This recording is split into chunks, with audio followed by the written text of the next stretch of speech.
Ikaw ba ay mayroong problema sa mata? O mayroon kang kakilala na mayroong iniindang karamdaman sa kanyang paningin? Kadalasan ay malabo ang paningin, mayroong glaucoma, pagdidilim nito, at maging katarata. Ilan lamang iyan sa mga maaaring problema at iniindang karamdaman sa mata. Hello, what's up? Your best here. Pagod ka na bang magsuot ng salamin? Subalit wala ka namang choice dahil malabo nga ang iyong paningin. Isang karamdaman na bunga ng ating mga maling habit sa paggamit ng mata o di kaya naman ay hindi balanseng sustansya sa ating mga kinukonsumo sa araw-araw. Ang ating paningin o ang ating mga mata ay napakahalaga. Isang parte ng ating katawan na madalas ay hindi nga natin naaalagaan ng wasto o binibigyan ng importansya. Dahil na nga sa sitwasyon ng ating buhay ngayon, na halos digital na nga ang lahat. Cellphone sa umaga, computer sa gabi, at kung ano-ano pang mga gawain na hindi natin napapansing sumisira sa ating mata. At isang araw nga lamang ay magugulat ka na malabo na pala ang iyong paningin. Kung gayon ay halika at alamin natin ang ilang mga halaman o mga herbal na halaman na hindi mo kinakailangang bilhin ng mahal sa anyo ng gamot o kapsula. Bagkus, ikaw na nga mismo ang maaaring magprepara para sa iyong sarili. Narito ang 5 mga simpleng halamang gamot na maaari mong kainin o inumin upang maagapan ang tuluyang pagdidilim ng inyong paningin. Number 1. Bilberry. Kilala mo ba ang prutas na ito na bilberry? Isang animoy mumunting bilog na prutas na kadalasan ay kulay itim o dark purple. Ang prutas na ito ay isang napakainam na maagang panlunas sa mga nanlalabong paningin. Maaari mong kainin ang hinog nitong bunga, sariwa man o pinatuyo. Ang extract naman mula sa prutas na ito sa anyo ng kapsula ay mainam rin. Subalit marapat na hindi lalabis sa 160 mg bilang daily dose. Number 2. Chrysanthemum. Kung ikaw naman ay mahilig sa tsaa, idagdag mo na sa iyong mga pagpipilian ang bulaklak ng chrysanthemum. Madali lamang itong gawin. Maglagay ka lamang ng mainit na tubig sa tasa, lagyan ng bulaklak ng chrysanthemum at hayaan lamang sa loob ng 3 hanggang 5 minuto bago ito inumin. Pinaniniwalaan na ito ay mayaman sa antioxidant, organic compounds, vitamins at amino acid na mahusay nga para sa ating paningin. Number 3. Orange and lemons. Ang prutas na ito ay pamilyar na nga sa ating lahat. Ay napakainam din para sa ating nanlalabong paningin.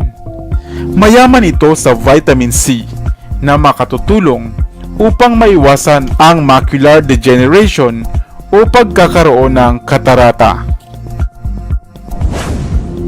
Number 4. Green tea.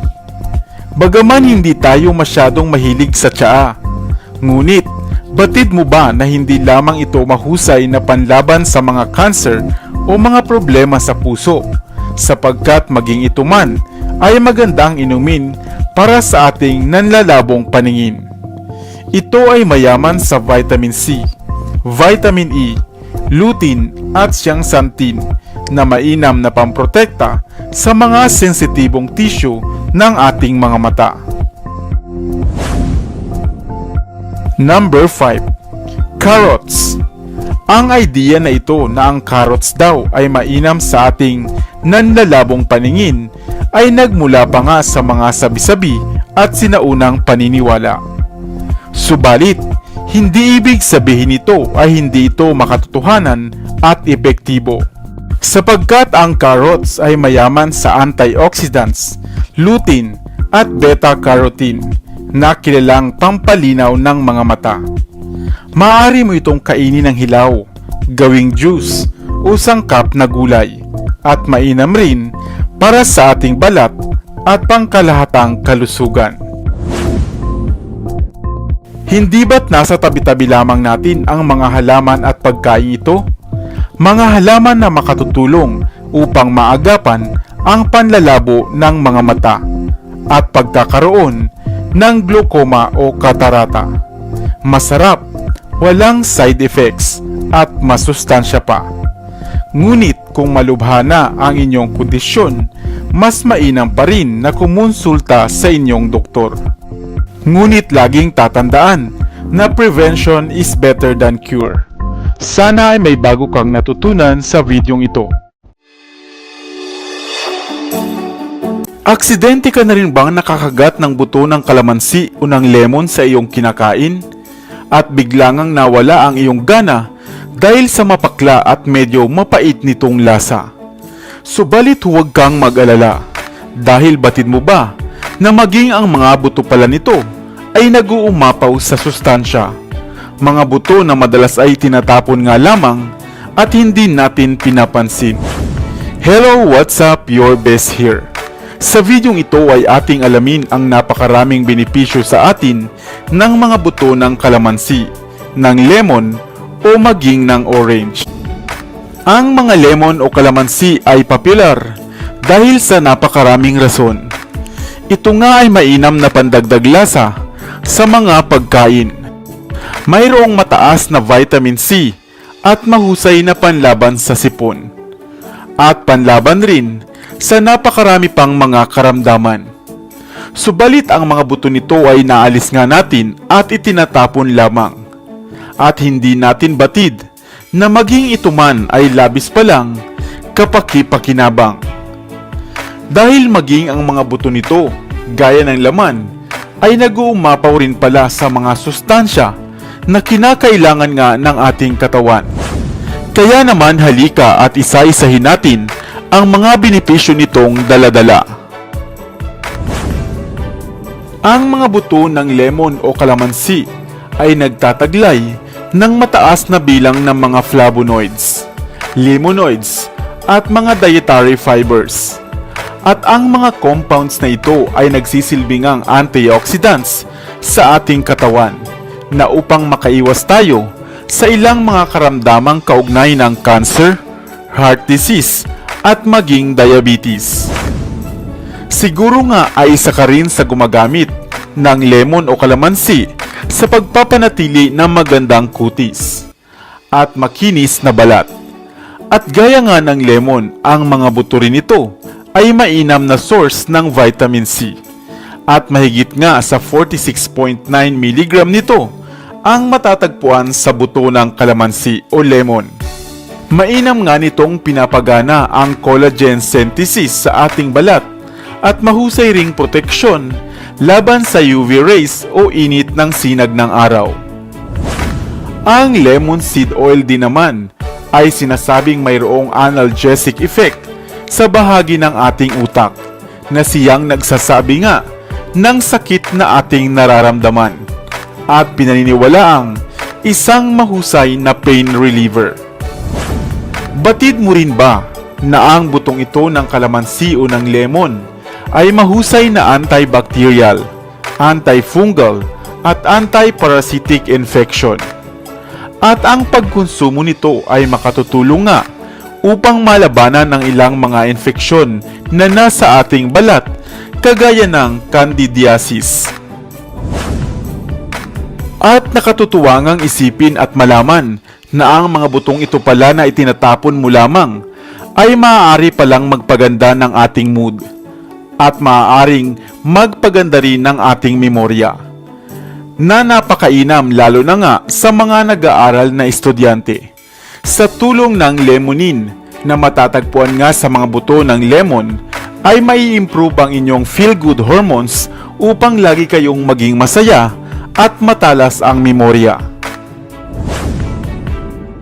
Ayon nga sa isang pag-aaral, ang lemon seeds daw ay isang potensyal na panlaban sa pagdami o pagmumultiply ng mga cancer cells sa ating katawan at upang tuluyan na ngang maiwasan ito. Ngunit papaano nga ba kakainin o ikukonsumo ang mga butong ito ng lemon o ng kalamansi? Marapat na kumain lamang o kumonsumo kayo ng 3 hanggang 5 piraso nito at hindi lalabis, na maaari mong ang ilaga at durugin kasama ng gatas o kaya ay ng tubig. Maaari mo rin itong ibabad sa tubig ng magdamag upang maalis at nang lumambot ang mga balat nito. Pagkatapos ay durugin ang laman nito at gawing paste at mainam nga itong 1 cup sa mga nilulutong pagkain o mga ipinepreparang mga inumin. Subalit tandaan na kung allergic naman kayo sa kalamansi o sa lemon o iba pang mga citrus na mga prutas, ay iwasan mo rin maging ang mga buto nito. Ang mga natural remedies ay hindi lunas at remedyo lalo na nga sa mga chronic na karamdaman, kung kaya mainam pa rin na kumonsulta sa inyong doktor.